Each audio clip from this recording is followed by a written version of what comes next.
नमस्कार, मी दिव्या. तरुण भारत संवादच्या आजच्या बातमीपत्रात आपलं स्वागत. सर्वप्रथम नजर टाकूया आजच्या टॉप 3 हेडलाईन्सवर. गडिंग्लज येथे विविध दलित संघटनांचा उपविभागीय कार्यालयावर मोर्चा.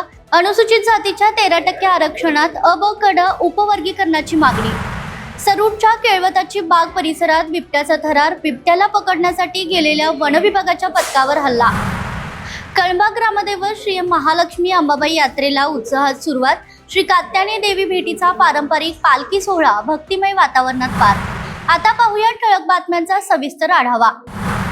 टाकवडे रोड परिसरात भरदिवसा घरफोडी करून तब्बल 10 लाखांहून अधिक किमतीचे दागिने व रोख रक्कम लंपास करणाऱ्या अट्टल चोरट्यासह त्याच्या 2 साथीदारांना गावभाग पोलिसांच्या गुन्हे शोध पथकाने अटक केली आहे. ही कारवाई पोलीस निरीक्षक महेश चव्हाण यांच्या मार्गदर्शनाखाली गुन्हे शोध पथकाने केली आहे. सरूड येथील केळवताची बाग परिसरात शेतात बसलेल्या बिबट्याला पकडण्यासाठी गेलेल्या वन विभागाच्या पथकावर बिबट्याने अचानक हल्ला केला. यामध्ये वनरक्षक आशिष पाटील यांनी प्रसंगावधान राखत हल्ला परतवून लावला. मात्र बिबट्याने पथकाला चकवा देत महादेवाच्या डोंगराच्या दिशेने पळ काढला. या घटनेत पाटील यांच्या पाठीवर नखांचे ओरखडे लागून ते किरकोळ जखमी झाले. ही घटना मंगळवारी सकाळी 10च्या सुमारास घडली आहे. वनराई पार्क ते शांतिनिकेतन स्कूल मार्गावरील वाढत्या अतिक्रमणावर अखेर महापालिका आणि पोलीस प्रशासनाने संयुक्त कारवाई केली आहे. अतिक्रमण विभागाने मोहीम राबवत 3 टपऱ्या आणि हातगड्या हटवल्यात. रस्त्यालगतच्या अडथळे दूर झाल्याने वाहतूक कोंडीचा प्रश्नही सुटला असून परिसर पुन्हा एकदा मोकळा झालाय. भविष्यात पुन्हा अतिक्रमण आढळल्यास कठोर कारवाईचा इशारा प्रशासनाने दिला आहे. राज्यातील अनुसूचित जातींमध्ये असलेल्या 13% आरक्षणात जातीनिहाय अ ब क ड उपवर्गीकरण व्हावे. दलित समाजातील शेवटच्या घटकांना न्याय मिळावा या मागणीसाठी बुधवारी दुपारी गडिंग्लज उपविभागीय कार्यालयावर विविध दलित संघटनांनी घोषणा देत मोर्चा काढला. मोर्चानंतर उपविभागीय कार्यालयातील नायब तहसीलदार रौफ शेख यांना निवेदन देण्यात आले. निवेदनात अनुसूचित जातीसाठी शिक्षणात 13% आरक्षण, नोकरी आणि निवडणुकीसाठी अ ब क ड असे उपवर्गीकरण तात्काळ लागू करावे. लोकशाही अण्णाभाऊ साठे यांना भारतरत्न द्यावा. कर्जमाफी योजनेत सर्वच मागासवर्गीय मंडळे आणि शैक्षणिक कर्जाचा समावेश करावा. 1ली ते 10वी पर्यंत सर्वांना मोफत शिक्षण मिळावे. इंदू मिलच्या जागेवर डॉक्टर बाबासाहेब आंबेडकर यांचे स्मारक व पूर्णाकृतीचे काम तातडीने पूर्ण करावे अशी मागणी केली आहे. जय शिवाजी, जय भवानी, जय शिवाजी, जय भवानी.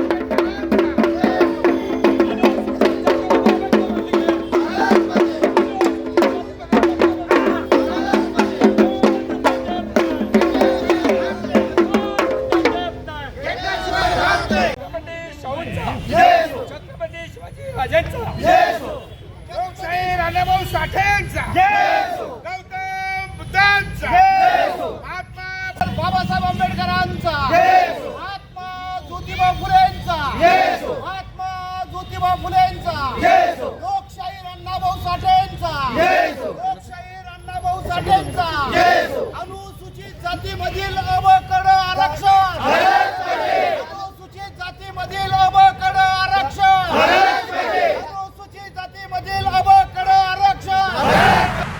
पेपरफुटीच्या तक्रारीनंतर नीट परीक्षा रद्द करण्याचा निर्णय घेण्यात आला असून याचे तीव्र पडसाद कोल्हापुरात उमटलेत. या निर्णयामुळे वर्षभर मेहनत करणाऱ्या विद्यार्थ्यांचे स्वप्न धुळीस मिळाले असून संतप्त विद्यार्थी आणि पालकांनी केंद्र सरकारवर व NTA विरोधात घोषणाबाजी केली आहे.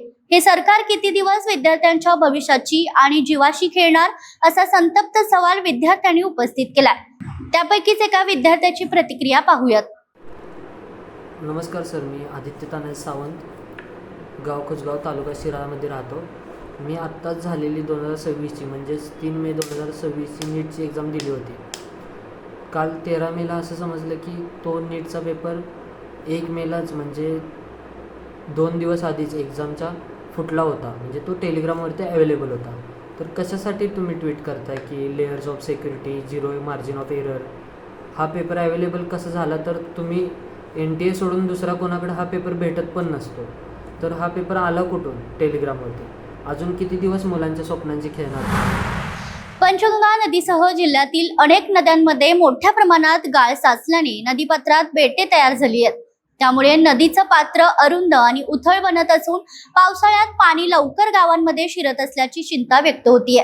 2019 आणि 2021च्या महापुरानंतरही ठोस उपाययोजना न झाल्याने पूरस्थिती अधिक गंभीर होत असल्याचं सांगितलं जाते. नद्यांमधील गाळ काढण्याबाबत धोरणात्मक निर्णय घेण्यासाठी उद्या मंत्रालयात जलसंपदा मंत्री राधाकृष्ण विखे पाटील यांच्या उपस्थितीत बैठक होणार आहे. अंबफाटा येथे पुणे बेंगळुरू राष्ट्रीय महामार्गालगत भरधाव टेम्पोने विद्युत खांबाला जोरदार धडक दिल्याने खांब वाकला असून वीज तारा तुटून खाली लोंबकळत आहेत. या घटनेमुळे परिसरातील दुकानदार आणि नागरिकांमध्ये भीतीचं वातावरण निर्माण झालंय.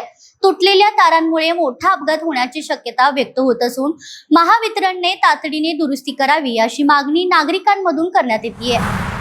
लक्षतीर्थ वसाहती श्री लक्षतीर्थेश्वर ग्रंथराज सोहळा आणि अखंड हरिनाम सप्ताहाला भक्तिमय वातावरणात प्रारंभ झालाय.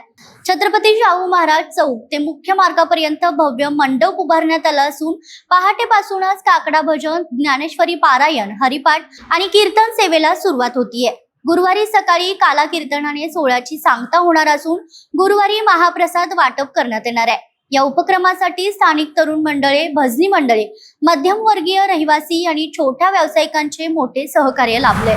कळंबा ग्रामदेवत श्री महालक्ष्मी अंबाबाई यात्रेनिमित्त बुधवारी पार पडलेल्या श्री कात्यायनी देवी भेटीच्या पारंपरिक पालखी सोहळ्याने संपूर्ण गाव भक्तिमय वातावरणात न्हाऊन निघालाय.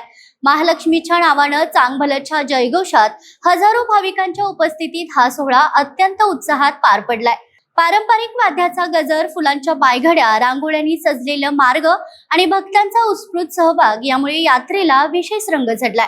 गेल्या 8 दिवसांपासून सुरू असलेल्या यात्रेत दररोज विविध धार्मिक कार्यक्रमांचं आयोजन करण्यात आलंय.